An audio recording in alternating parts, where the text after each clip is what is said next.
We're going to break down this modern motion course into 5 sections. One, we're going to cover the philosophy on why we would run modern motion and what modern motion looks like.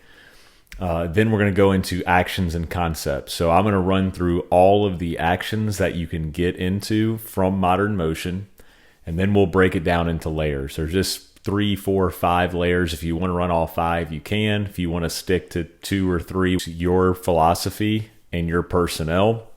The goal of this is to give you some ideas that you can incorporate into what you're currently running, but you could also package this and run this offense as is as well.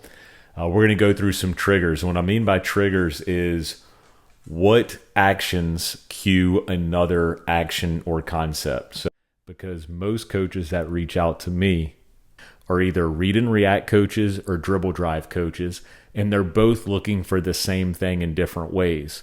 Read and react coaches want their players to have more space, more freedom, more modern concepts, where dribble drive coaches want their players to have more ball movement, more player movement, more synergy between players on the floor.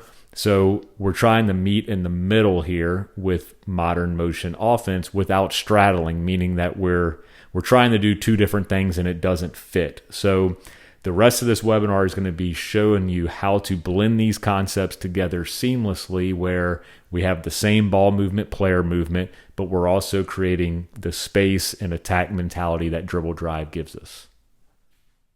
Play action, we can flow right into our delay.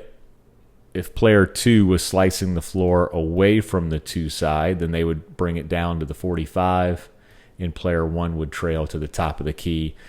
And player 1 trailed to the top of the key, so now we're right into delay or our motion offense. We also have the option for 1 to come into a drag screen in transition. If they are outside the 4-point line as 5 is dribbling, they would back cut. Or even if 5 is stationary and looking to hit player 1, if we get outside this 4-point line, I want my one thing that I'm going to tweak a little bit is use this as split action. The Golden State Warriors made this popular on post feeds.